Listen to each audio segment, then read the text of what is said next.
Okay, Assalamualaikum murid-murid. Berjumpa lagi bersama dengan Cikgu Syafiq pada hari ini, 15 Februari 2021. Hari ini kita akan belajar mengenai topik alatan jahitan. Pada minggu lepas, kita telah membuat amali jahitan Kia. Terima kasih kepada semua murid yang telah menghantar tugasan dan cikgu mengucapkan beribu-ribu tahniah kepada yang telah menghantar tugasan. Okey, hari ini kita akan belajar topik yang sedikit mudah, iaitu apakah peralatan yang kita perlukan untuk memulakan jahitan. Murid-murid boleh merujuk muka surat 7, 8 dan 9 pada buku teks masing-masing. Okey, murid-murid. Sebelum cikgu pergi lebih jauh lagi, cikgu dah janji pada kamu untuk memberikan nama pemenang. Okey, tugasan pada minggu lepas. Okey, tugasan pada minggu lepas, cikgu janji setiap kelas akan dapat RM10 pada pemenang 5KH dan RM10 kepada 5KP. Okey, nama pemenang dia cikgu akan umum pada slideshow kali ini. Okey, cikgu nak ucapkan tahniah kepada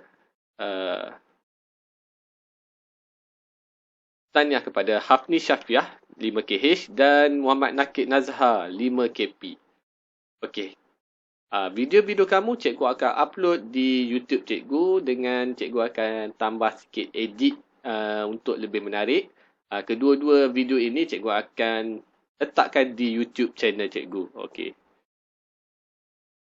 Okey, kita teruskan aktiviti pembelajaran kita pada hari ini. Okey. Peralatan yang pertama kita perlu kenal adalah pembaris. Okey. Apa pembaris? Baju kita mungkin akan tidak sekata dan tidak sama kerananya dia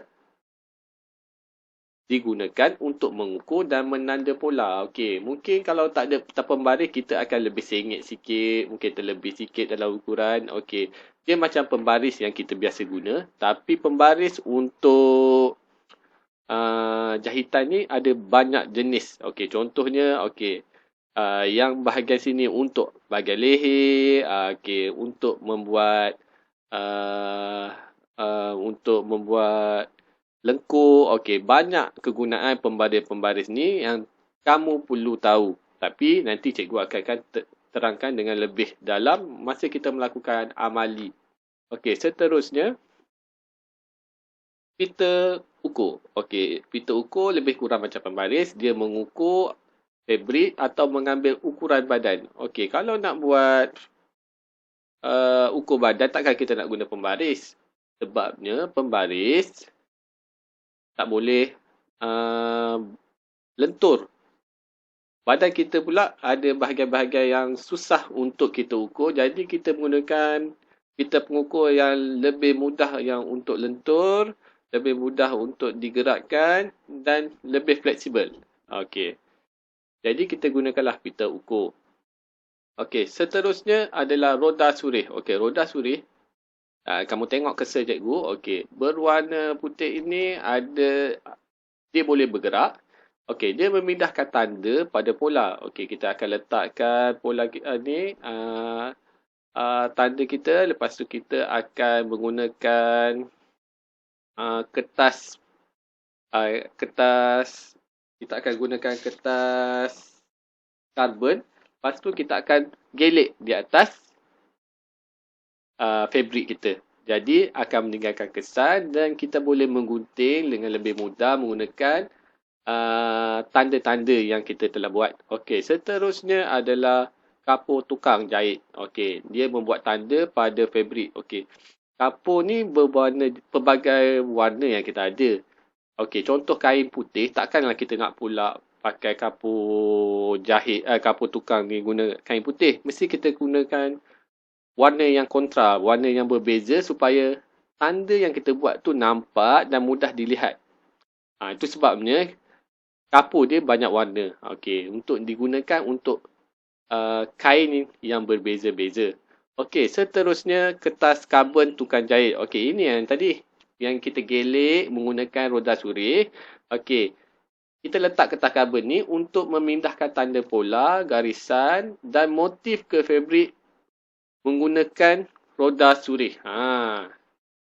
Ini yang guna kertas karbon ni. Kertas karbon sama juga pelbagai warna ada sebab dia pelbagai warna. Kalau kain kita warna hijau, takkan kita letak kertas karbon warna hijau. Jadi tak nampaklah line yang diberikan, line yang dibuat. Jadi kita menggunakan warna yang kontra tetapi yang tidak berapa jelas. Okey, supaya dengan jelas supaya kita dapat memotong dengan tepat.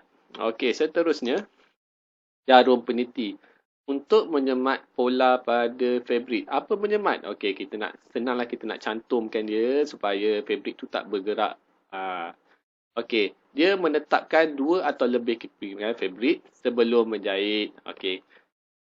Nanti cikgu akan tunjukkan video yang lebih detail apa guna jarum peniti ni semasa kamu nak menyemat pola fabrik atau menetapkan fabrik sebelum jahit. Okey, ini cikgu akan terangkan nanti semasa kita buat projek. Okey, gunting fabrik. Okey, dia untuk menggunting fabrik sahaja.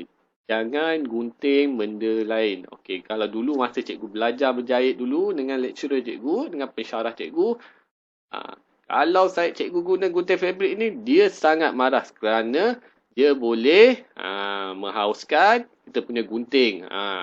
Itu pantang larang cikgu semasa cikgu belajar berjahit dulu.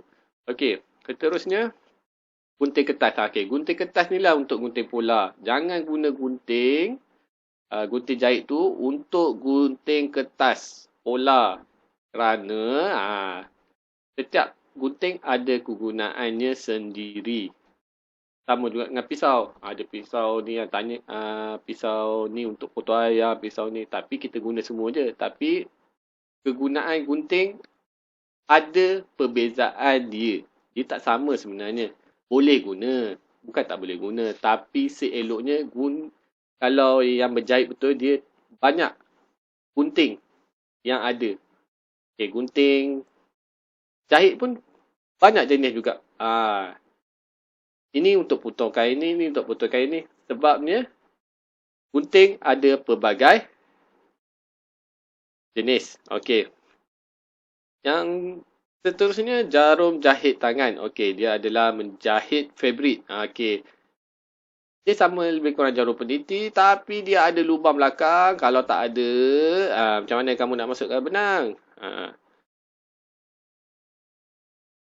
Okey, seterusnya mesin jahit mini. Okey, mesin jahit mini digunakan untuk menjahit fabrik dan menggunakan elektrik untuk berfungsi. Sekarang ni pun dalam mesin mini ni pun ada yang telah menggunakan power bank untuk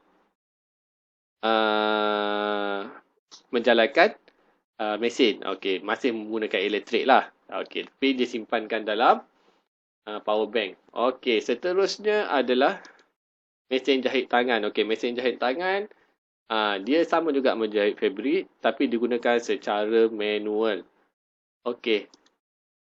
Yang terakhir sekali, peretas jahitan. Okey, ini untuk kalau kamu dah jahit, kamu tersalah jahit. Ini adalah alat untuk meretas, untuk memotong jahitan. Okey. Kalau kamu tengok dekat keser cikgu ni, okey, kat sini ada benda tajam. Okey, kamu masukkan benang kamu tarik, kamu tolak, nanti akan putus benang dia kat sini. Okey.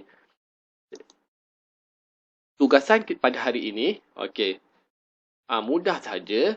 Sila buat peta minda latan jahitan yang kita telah belajar pada hari ini. Okey, murid-murid boleh merujuk muka surat 7, 8 dan 9. Okey, hantar selewat-lewatnya pada 17 Februari 2021. Cikgu nak mudahkan kamu. Tolong tulis dalam buku tulis masing-masing dengan kemas dan cantik. Itu sahaja tugasan kita pada minggu ini. Sebab minggu depan, kita akan dengan lebih dalam lagi untuk cara-cara pelaksanaan membuat projek amali. Okey, projek ni sangat penting untuk memberi kamu markah dalam PBD. Sama juga projek amali yang minggu lepas, cikgu akan catatkan dalam PBD kamu. Okey. Sekian, terima kasih dan berjumpa lagi pada minggu depan. Assalamualaikum.